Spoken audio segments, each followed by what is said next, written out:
How's everybody doing? Wait, it's not on? Everybody else says it's on. It's not on though. Wrong mic. Wrong mic is on. That's what he's trying to tell me. That should have done it. There we go. Okay. Bye, Dalton. Bye, Mia. All right. If you got your Bible, let's turn to the 12th chapter of Nehemiah. We're going to continue our study, and as I said in my opening prayer, if it's the Lord's will, it would be our desire to finish it up as we continue and finish up these last couple of chapters. Chapter 12 is going to be somewhat easy because the first 21 verses are another list of all of the various names of the priests and the Levites. And so I don't know how you've been doing so far in your homework of memorizing all of these names, but if you haven't been keeping up, it's going to be even harder for you to catch up now because there's a bunch of them here in chapter 12. But we'll drop all the way down to verse 22, and it says, during the reign of Darius the Persian. Now this is probably not the Darius that we read in Scripture, Darius the Great, that we read about in the book of Daniel.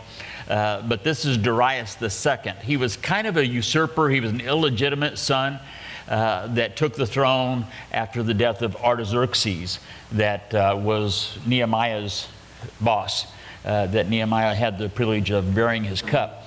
So as during his reign, a record was also kept of the Levites and the priests who had been heads of their fathers' houses in the days of Eliashib. And then also Joiada, Johanan, and Jaddua. And the sons of Levi, the heads of the fathers' houses until the days of Johanan, the son of Eliashib, were written in the book of the Chronicles. And the heads of the Levites were Hashabiah, Sherebiah, Jeshua, the son of Kadmiel, with their brothers across from them to praise and give thanks, group alternating with group, according to the command of David, the man of God. This is David the king, obviously. And, after his fall with Bathsheba and subsequent exposure through Nathan the prophet, David's life was not the same. In many ways, his family fell apart. There was so much dysfunction among his children and infighting even between them that it was never like it had been prior to this. And even his reign as king didn't have quite the snap. I mean, the golden age of his reign, I think, just wasn't the same as it had been before. In many ways, he was sort of like a lame duck king. And the seeds of rebellion through his son had already been sown. While he was fully forgiven, there was some things in his life that weren't the same after that. And the scars still remained. With the exception, I think when we read that David was a man after God's own heart, I think to a large degree that is something that developed after his sin with Bathsheba. It never rang more true than when David had a harp or a psaltery in his hand. When he was composing his psalms and some of the greatest of his psalms, and we're familiar with many of them, some of the greatest of his psalms were birthed after his failure, when he came face to face before the Lord with his sin. And Nehemiah is telling us that he had taken the Levites were the worship leaders of that time. They were the guys that did all the work within the temple, and there was a whole section of them, of the Levites, because there were thousands of them by this time, and there were a great section of the Levites that had been ordered into various groups of worship leaders, if you will, by David, and they restored that after the return. And this is one of the administrative policies of Nehemiah. And I wish we could really get a glimpse, if we could really see the role, the place that worshiping and praising the Lord, singing the songs of praise and thanksgiving to God, if we could see what a place that had in his heart. I mean, just in this chapter alone, 8 times. I guess I need to turn this one on too. Okay, so it'll take a second. Should be good to go now. There it is. 8 times singing or something about the word sing is used just in this chapter. And we've already fast forwarded through a great portion of it. 6 times the word thanksgiving is used. 7 times the word rejoicing. And 3 times talking about the musical instruments are all given in this chapter. Ray Stedman, who for many, many years was the pastor of Peninsula Bible Church down in the Bay Area in California, and he said this. He says, joy is not the same as happiness. Happiness is liking the present moment because it pleases us. But joy is much deeper and more long range. Joy appreciates the past, the present, and the future, not because the circumstances are pleasing, but because the heart is right with God. This is what fills us with joy. And when that heart is filled with joy because of the relationship with God, it can only express itself in joy. And this is kind of the emphasis of chapter 12. Happiness is always contingent. It always has to do with our circumstances. And as long as we live in this world that was cursed by the sin of Adam and Eve, our circumstances are not always going to make us happy. You know, I mean, there is much of life that is not happy, but there is nothing in life that shouldn't be joyous because Jesus has overcome the things of this life. And this is the joy that should be expressed in our worship singing. And then he goes on and he gives some names. There is Mattaniah and Bakbukiah, Obadiah, Meshullam, Talmon. Bakbukiah, that's a good Bible name if you ever, you name your kids that. That would be a good name for them.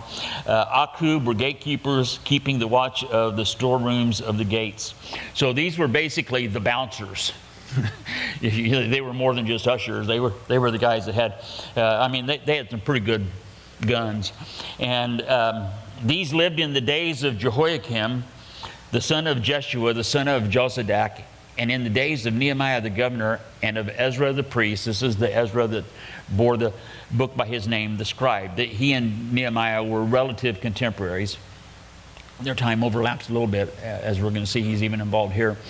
And at the dedication of the wall of Jerusalem, they sought out the Levites in all their places to bring them to Jerusalem to celebrate the dedication with gladness, both with thanksgivings and singing, with cymbals and with stringed instruments and harps. And the sons of the singers gathered together from the countryside around Jerusalem and from the village of the Netophathites, from the house of Gilgal, and from the fields of Geba, and from Asmaveth, for the singers had built themselves villages all around Jerusalem.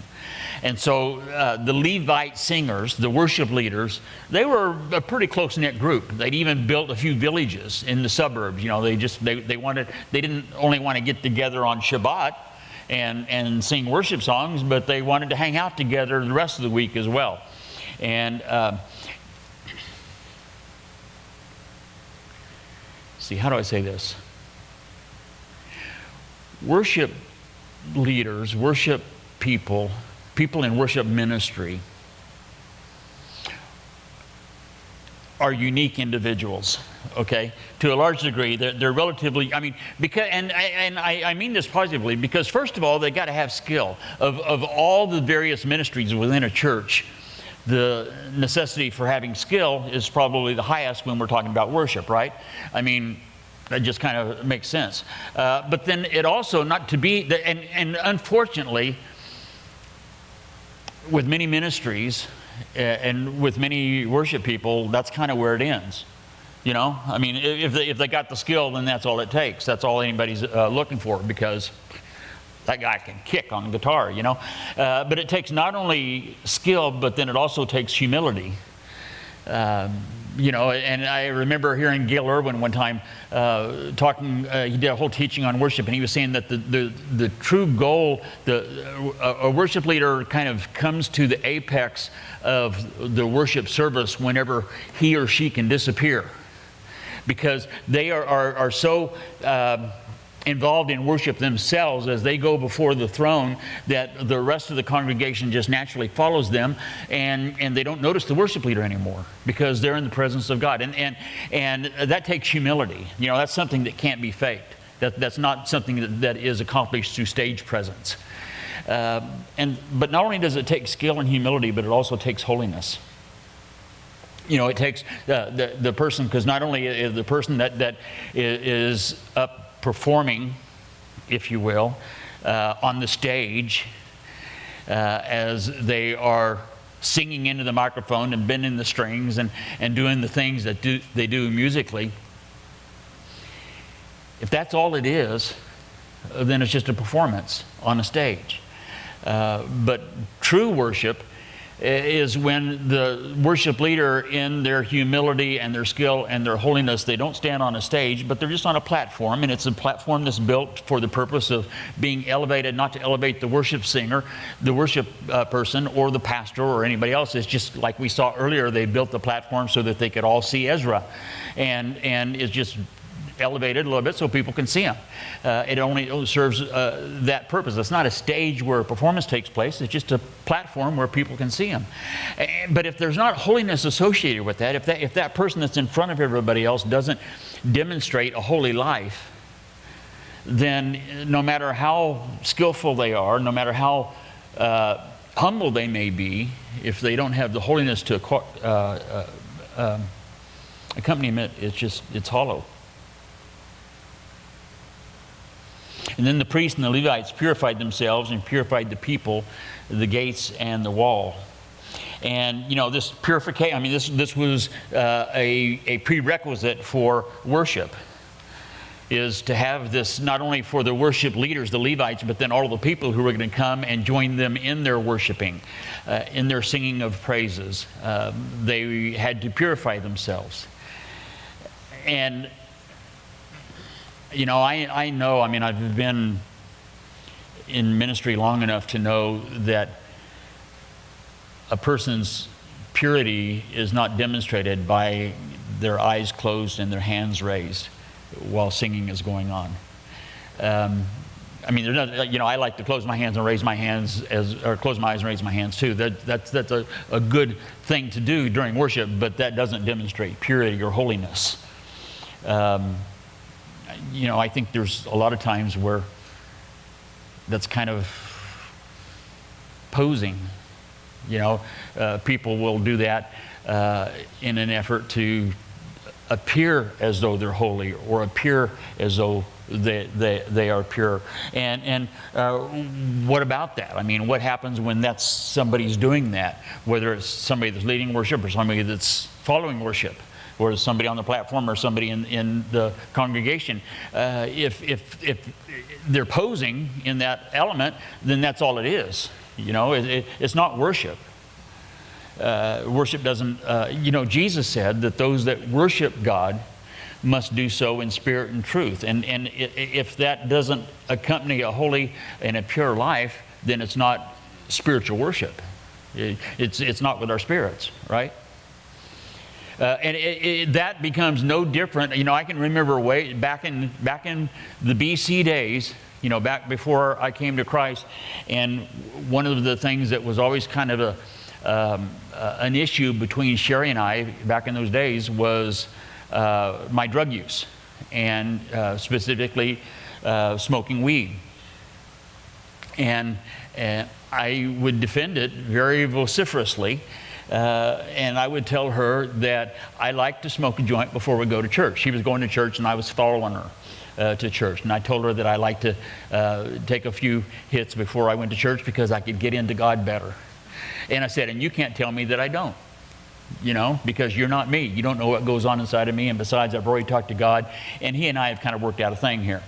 And I thought I could defend that pretty actively and pretty effectively.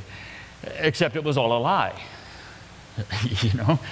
It was a lie that was just not so different than a person who has any other impurities in their life that they hide, and then they come into church and try to act like everything's okay.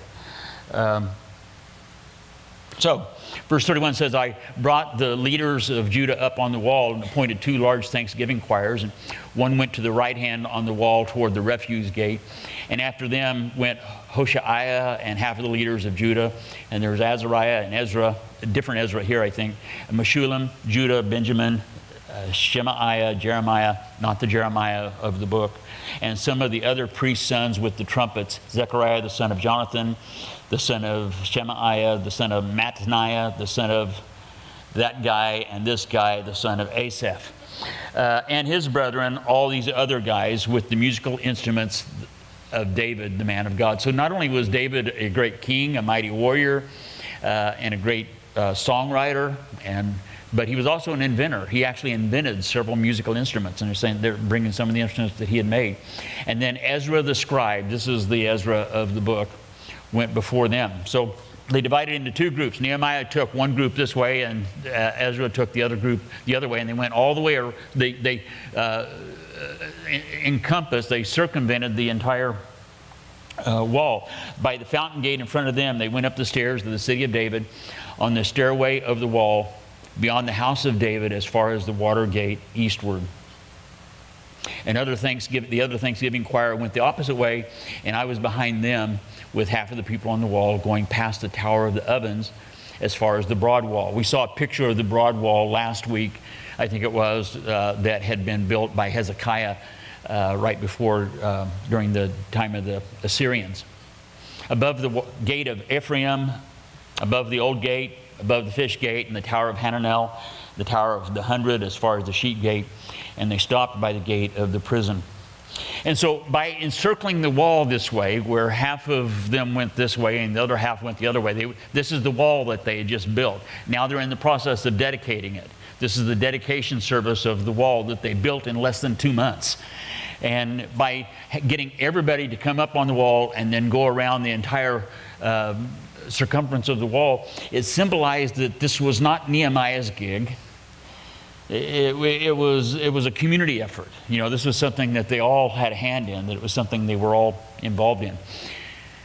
And it talks about how it didn't belong to any one of them. There wasn't, because everybody's fingerprints were on it, there wasn't any fingerprints evident other than the Lord's. Wiersbe tells the story of a Sunday school class that had actually, it was an adult Sunday school class, and they had actually sued the church because the church leadership had asked the Sunday school class to relocate to another place in the building, and they didn't want to go. And so the way they dealt with that was they filed a lawsuit against the church. Can you imagine that? No, I don't. I mean, we can't, because that would. I mean, that would never happen at a Calvary Chapel. No, just the Sunday school class would leave, and then try to take a few other Sunday school classes with them. You know, when they did so, it's inconceivable because this doesn't belong to us. You know, it's not ours. They didn't see the wall as being theirs. Yeah, the Lord blessed them and enabled them to be part of the process, but it wasn't theirs. It was everybody was involved in it because it belonged to the Lord. Well, there were 2 thanksgiving choirs, verse 40, that stood in the house of God, and likewise I and half of the rulers with me, and the priest Eliakim. Now notice, I've underlined the name Eliakim in my Bible. Notice this. We're going to see him in a bit. The priest Eliakim, and then all the 3 M brothers, and then Eloiene, Zechariah and Hananiah with trumpets, and Maaseiah, Shemaiah, Eleazar, Uzi, that's kind of like the Israeli machine gun, Johanan, Malchijah, Elam, Etzer. Singers sang loudly with Jezariah, the director. They were all singing loudly. And I've underlined the word loudly in my Bible as well. If you've ever sat close to me during worship, you know that that's not necessarily a pleasant experience. Okay? I don't have pitch. I don't have tone. I don't even know what those two words mean. I can't sing. But one of the things that the highlights of my pastoral year is when I am able to go to a pastor's conference. And my favorite one was back when we used to go to Marietta, and it was a senior pastor's only thing then, and so there was only guys, only senior pastors from all over the world that would come, and we'd have over 2,000 guys crammed into this auditorium. We'd have somebody like Jeremy Camp leading worship, and when you got somebody like that leading worship, and you've got 2,300 guys singing in about 15 different keys, there's a dynamic that takes place when they're all into it, when they're all singing from their hearts, singing loudly, and it works. It's a beautiful, beautiful sound. And I can imagine, even my voice, when I'm singing from my heart all by myself, it's a sweet sound to the Lord. He likes for us to sing loudly. I don't know if you've ever been to Owen Field on a Saturday afternoon to watch the Sooners play. 80,000 people crammed into the stadium. And it's a good thing it's open air, because that place gets loud. Or if you've been downtown to the Peak to go to a Thunder game, there's only 18,000 that can get into that place, but they call it Loud City for a reason. Could you imagine what it would be like to have those groups of people with that kind of enthusiasm, putting as much of their hearts and their minds and their bodies and their voices into praising God? That's the scene that we have here in Nehemiah.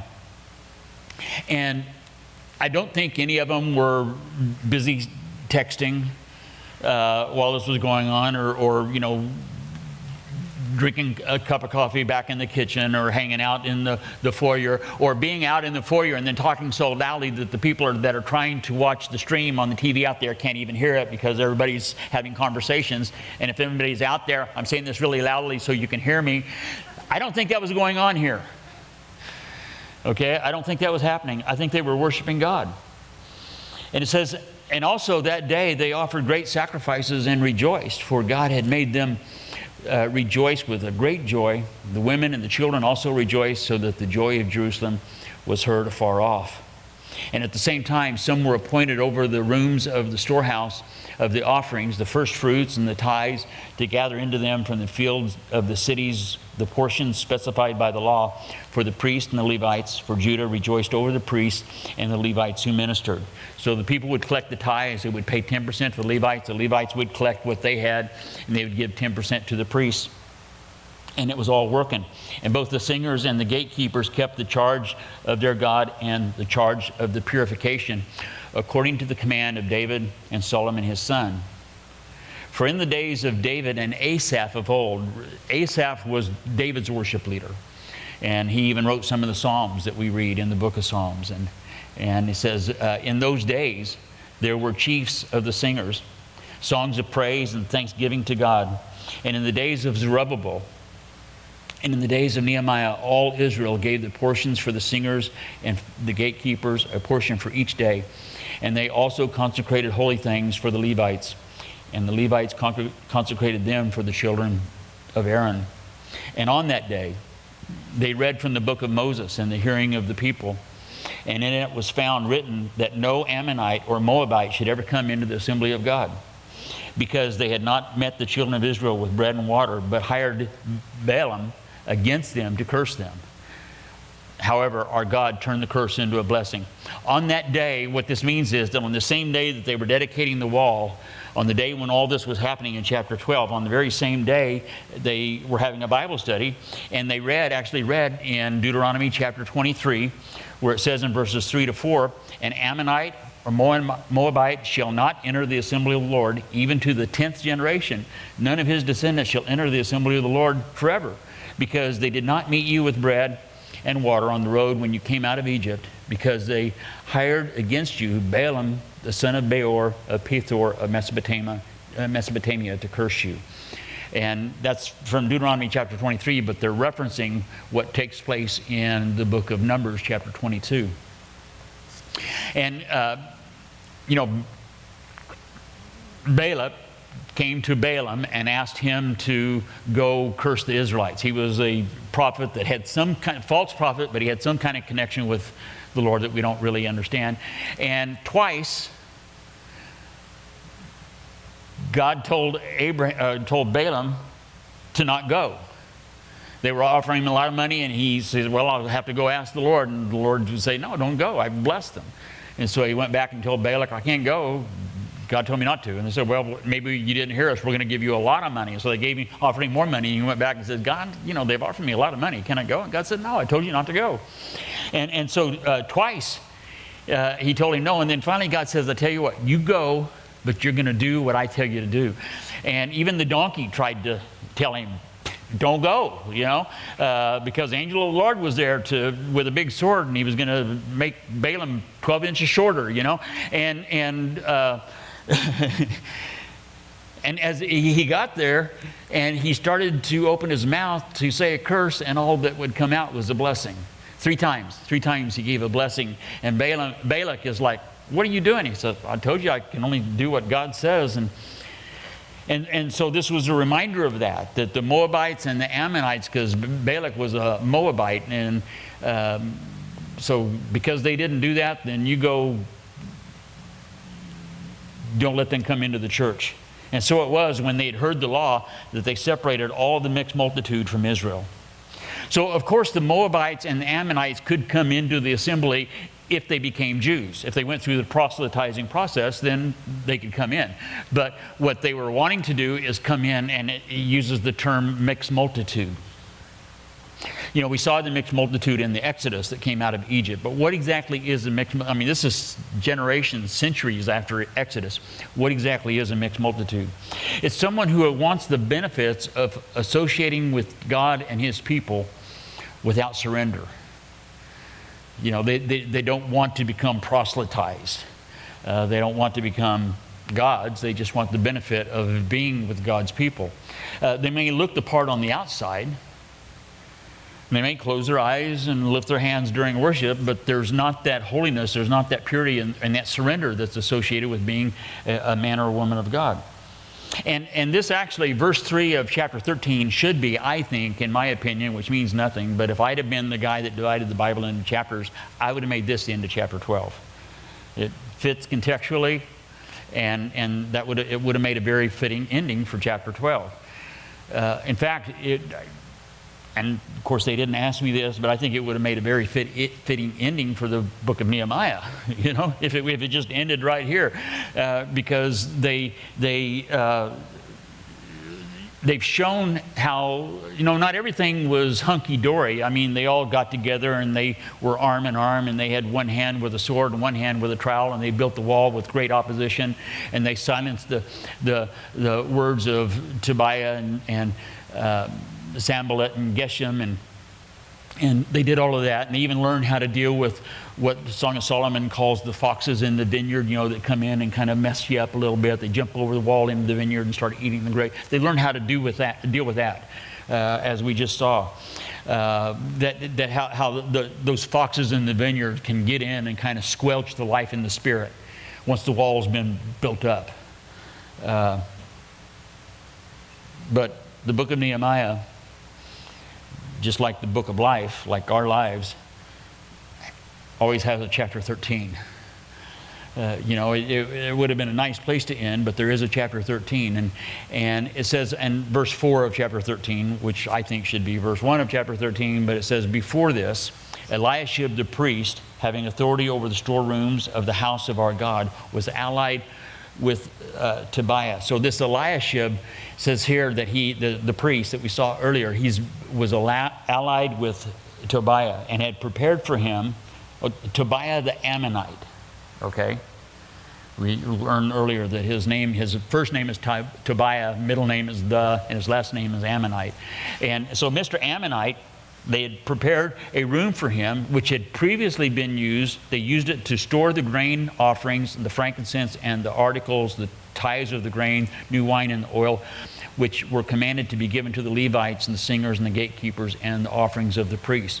So where we just read earlier where they were taking all the tithes in for the Levites and the gatekeepers and everything, and one of the rooms that had been set aside for storing that was given to Tobiah the Ammonite. Now remember, Sanballat was a type of Satan. And Tobiah, I think, in our story, we could see as a type of the world. And they had allowed the world to come in and take up housekeeping inside the temple.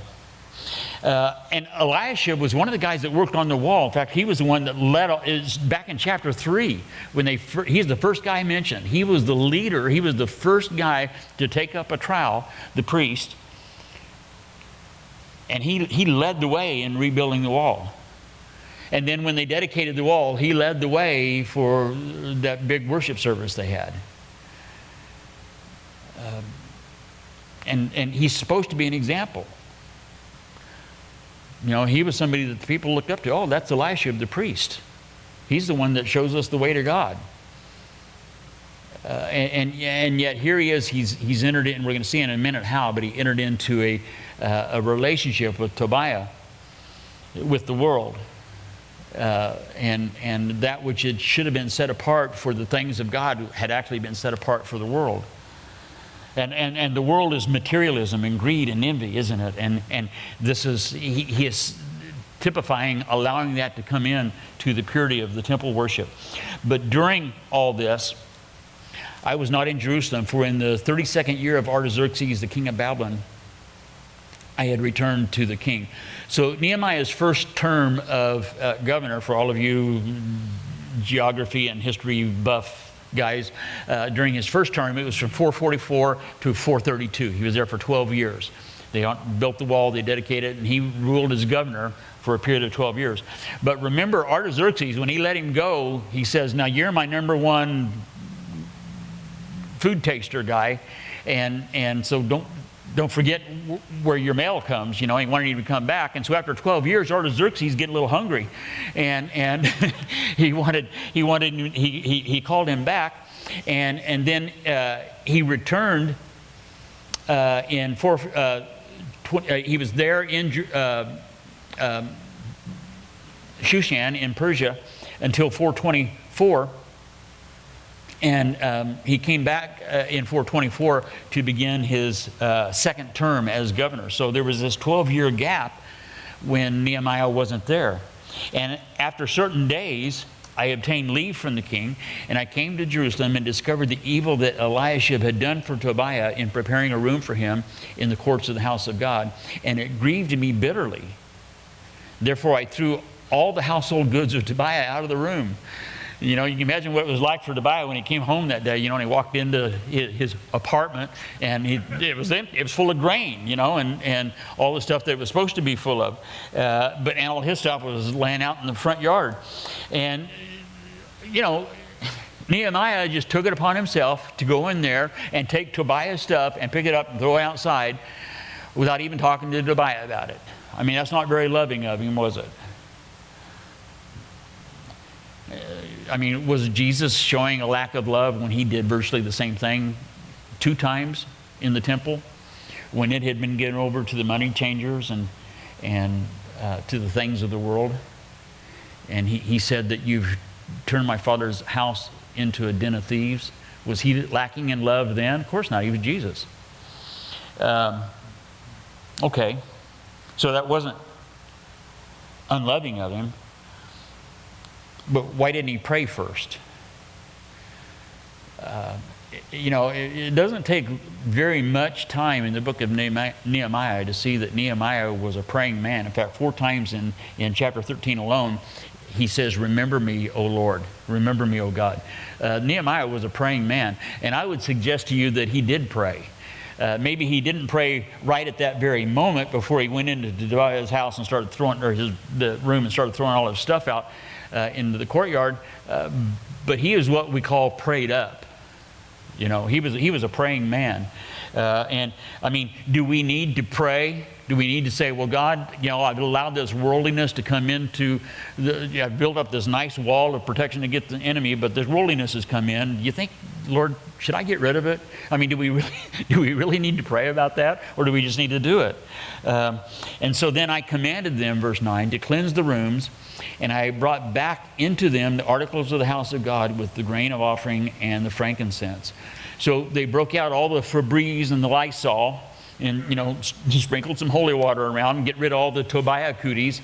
And it says, I also realized that the portions for the Levites had not been given them, for each of the Levites and the singers who did not work had gone back to his field.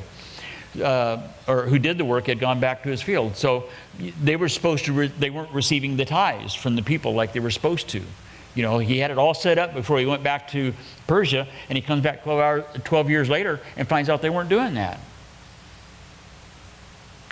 This is the same time frame as Malachi. Okay? Usually when you mention the book of Malachi, everybody thinks, you're getting ready to do a tithing message, aren't you? Because we're all familiar with, there's 55 verses in the book of Malachi. 4 of them deal with tithing. But we know about those 4 verses, don't we? You say, well, no, I don't. Okay, well, I'm going to show you then.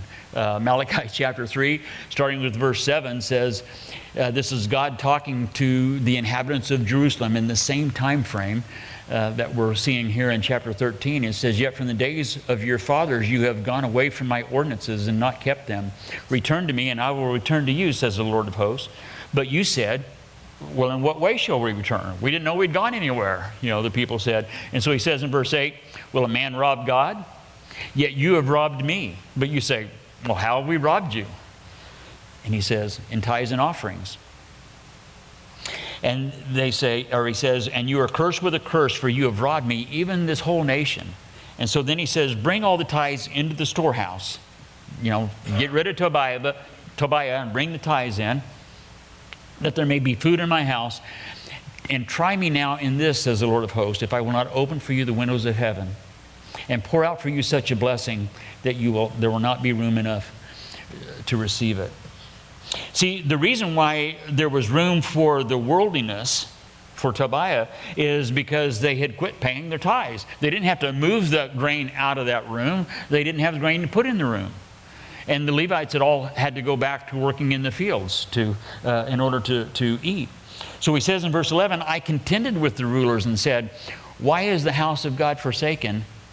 And I gathered them together and set them in their place. Now, when it says he set them in their place, he didn't say, well, I'm going to give you a piece of my mind. He does that, but that's not what that means. The phrase means that they all had a place to be in. They had their position, and so I just made sure that they were all in the place that had been assigned to them. What happened to if you were here last week, remember when they did this pledge, this contract that they signed, basically, this prayer that they promised before God that they were going to do all these things, and one of the things was bring the tithes into the storehouse? What happened to that? As we saw last week, I think pledges and pledge drives are biblical, but usually the way they happen is whenever a church wants to do some sort of a pledge drive, they'll bring in a guy that's kind of specializes in this thing, and he has a way of kind of motivating people, gets them all stirred up, pulls on their heartstrings, and then starts pulling on their pocketbook strings, and he gets them all to say, yes, we will pledge this amount of money over the next so many months. Over this year, we will pledge that money. And it's not a bad thing, but usually when those things happen, it's something that is kind of done in the strength of the people.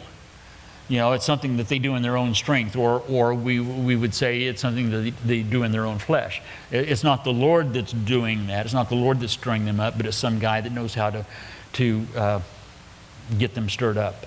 And that's the problem with pledges, is because the only way to keep them going is to keep pulling on those emotional heartstrings. And then at some point, because life happens and we go, well, I know I made this pledge, but I can't afford to do it right now, so I just won't be able to, And it would be, what God wants us to do is just to have the right priorities and being able to follow through on that kind of a thing. And so that's what had happened to chapter 10 is chapter 13. And all Israel, or all Judah, brought the tithe of the grain and the new wine and the oil into the storehouse.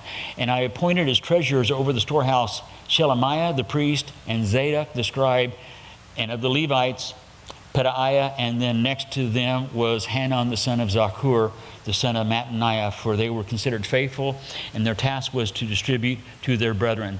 So he had a priest, and he had a Levite, and he had a scribe, and then he had just another guy. You know, they were all of good reputation, and he had them established to oversee the distribution of it. And then he says, remember me, and this is the first of 4 times in this chapter. Remember me, O my God, concerning this, and don't wipe out my good deeds that I have done for the house of my God and for its services. Now, this wasn't a thing about, okay, God, don't forget that I've done all these things for you. You know, that's not what he's saying. But he's saying, the work that I've accomplished, the work that you have done through me would be a better way of stating it. I don't want to see that undone. And so remember all this work.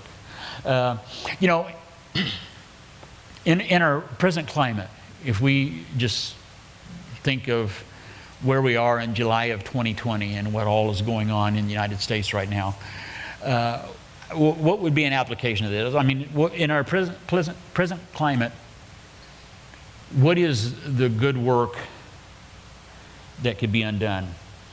And let's just think of a few things, you know. Allowing our political beliefs to affect or direct our biblical beliefs, government intrusion into the worship of the church. Those are a couple things that can undo the good work that God has done through us, aren't they? Compromise or apathy in or other ways of invalidating our witness. You know, as we have this opportunity to shine before this world, and yet if they see us looking just like them, there's no shine. That would be another thing that would allow the good work to be undone. Being insensitive to the needs of others, right? Especially those who are of the household of faith. Those are just a few.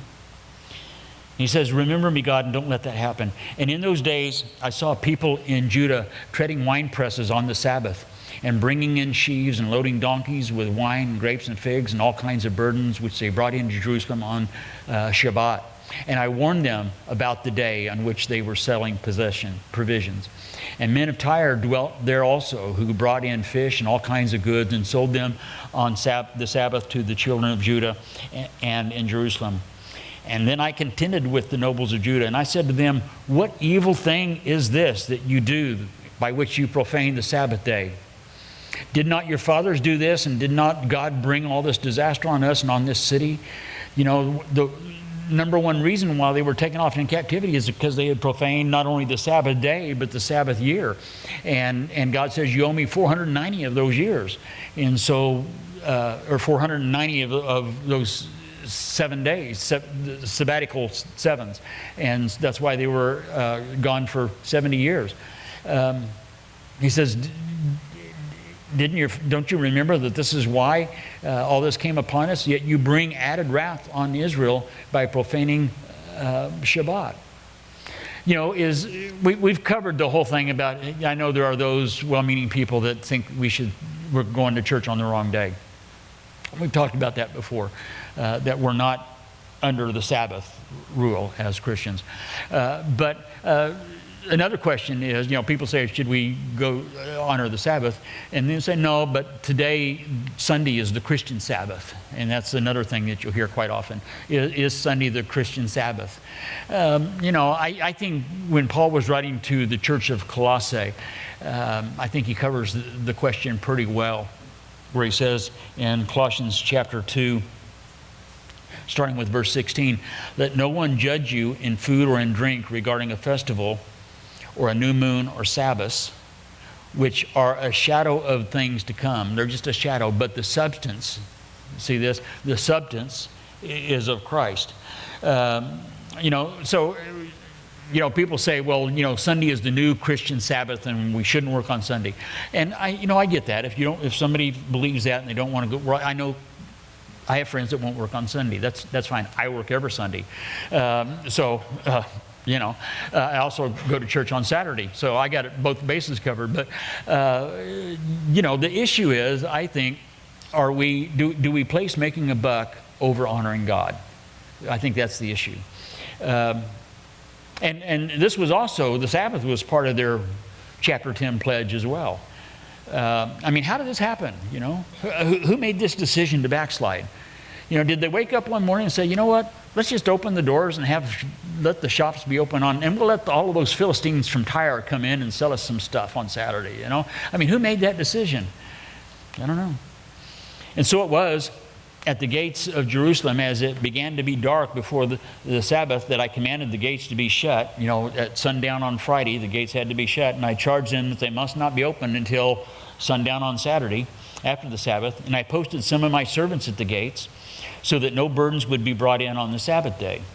And now the merchants and sellers of all kinds of wares lodged outside of Jerusalem once or twice. So the first time, all of these guys from Tyre and from all the other cities around, the non-Israelite guys, they came with all of their camels and their donkeys, and they thought, oh gosh, maybe the guy that unlocks the gate is sick. And so they were just kind of waiting outside, and they didn't open until the next day. And so they came back the next Saturday too, and what's going on? How come the gates aren't open? And it happened once or twice. And I warned them, and I said to them, why do you spend night on the wall? If you do it again, I'm going to lay hands on you. And he wasn't talking about praying, in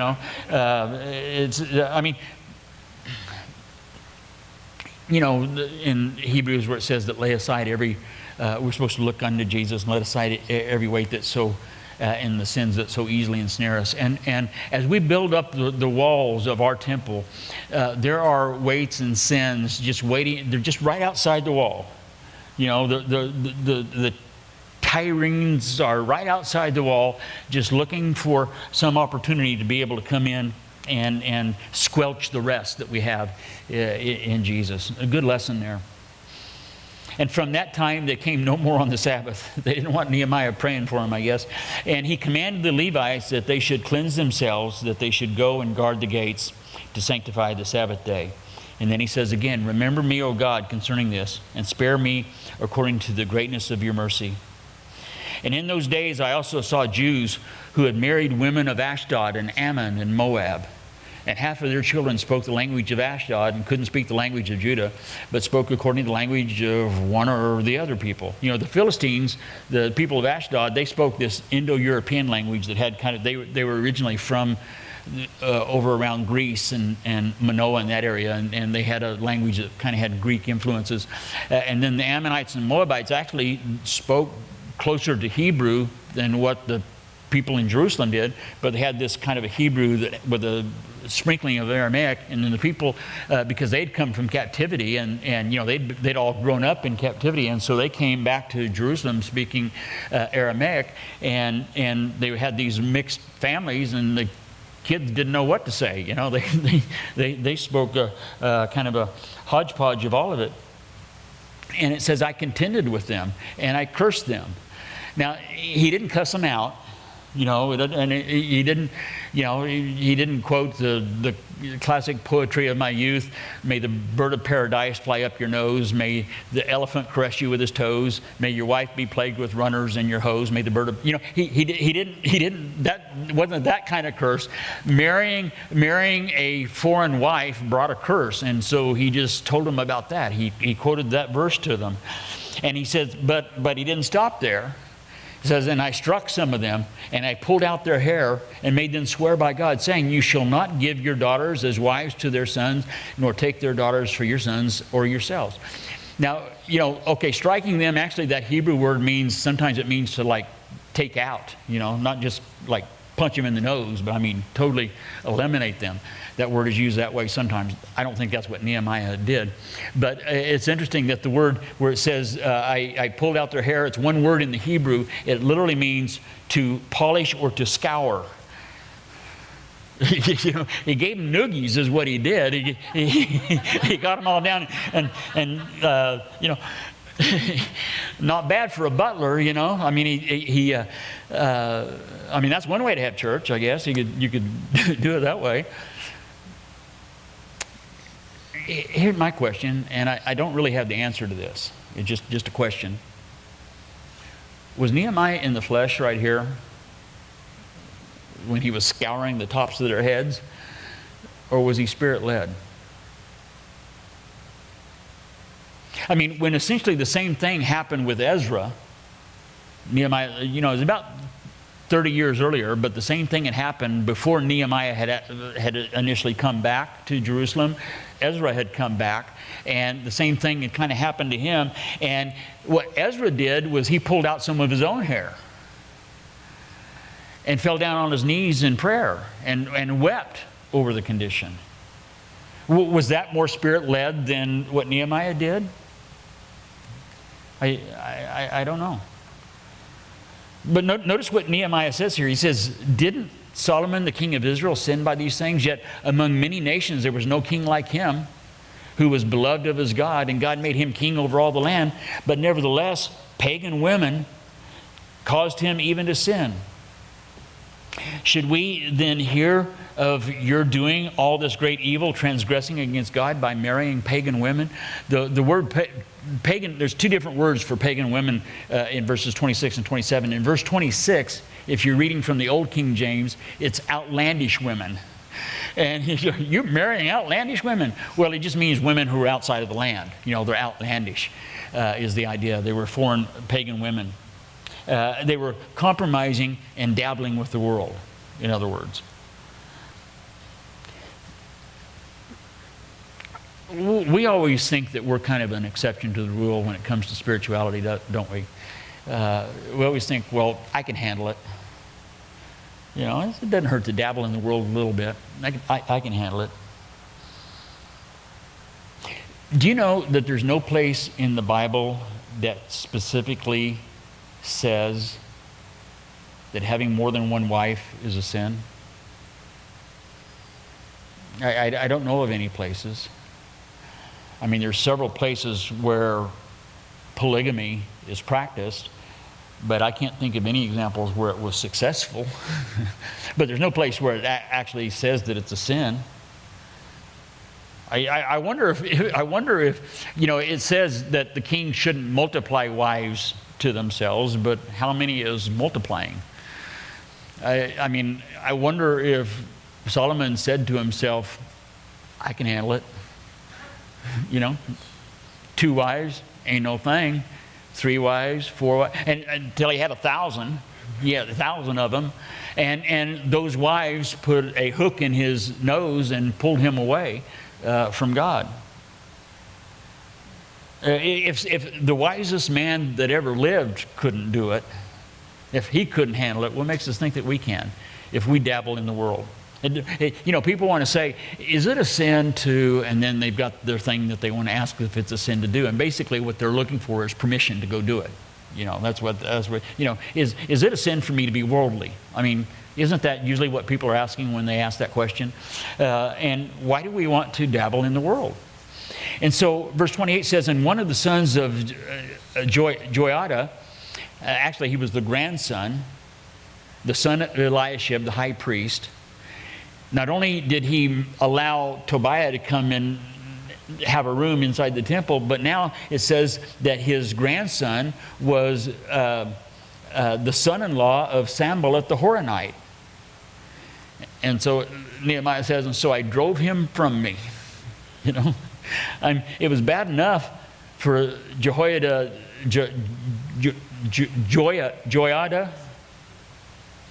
I don't know. But it was bad enough for him to have, if he just had Sanballat as a friend on Facebook, that would have been bad enough. But he's got him as a father-in-law. And so instead of Nehemiah saying, remember me, O God, now he says, remember them, O God. These guys that have been dabbling in the world and trying to compromise their holiness. Remember them, O my God, because they have defiled the priesthood and the covenant of the priesthood and the Levites. And so thus I cleanse them of everything pagan. And I also assign duties to the priests and the Levites, and to each to his service, and to bringing the wood offering and the first fruits at the appointed time. And then he says, remember me, oh my God, for good. Now, I think it's important for us to understand before we go out of here, like, God hasn't called all of us to be machine gun preachers. Okay, I don't know that that's, there is a time to be like a John the Baptist and call out the Herod Antipas's, and just say, you are sinning because you took your brother's wife. There's a time for us to stand up and do that. There's a time to be like a Jesus where we drive the money changers out of the temple.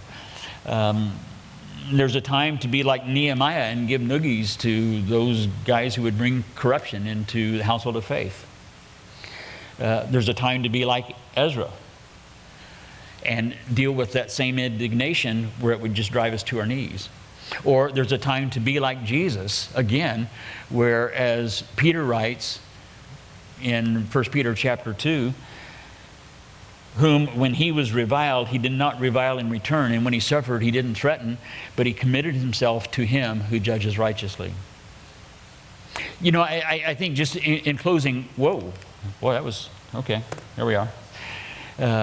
I think one way to know how we should act or react is whether or not it's righteous indignation that's driving us, or whether it's a personal indignation,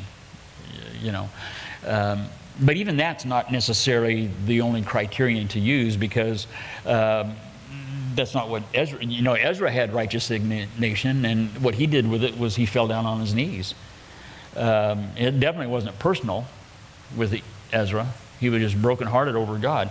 But I think it does require, as we want to go forward from the book of Nehemiah, we've built these walls and we have decided that we're not going to allow things to corrupt it, and we're going to keep the worldliness on the other side and not allow the sins that so easily ensnare us to steal our rest. I think all of that requires a very spirit-filled, biblically infused walk with the Lord, as we see in Nehemiah. Man of prayer. There's not a chapter that goes by that we don't see him praying. A man who wanted to honor God in all he did. And I think if we do that and we know his word, then we can go forward in that manner and know how we should handle these situations as the Nehemiah chapter 13s of life come across our paths. Let's pray. God, we do thank you for this great book. We thank you for the great lessons that I pray, Lord, as we close our Bibles now, we wouldn't necessarily close the lessons of the book, but we would take them with us, and that we would desire to be like Nehemiah in so many ways, so many areas of our life, that we would desire to honor you in the things that are of you, and that our prayer would be to remember us, God, and not allow those things in our lives to crowd you out as we keep in that close and holy walk with you. We ask this all in your Son's name, in whom we pray. Amen.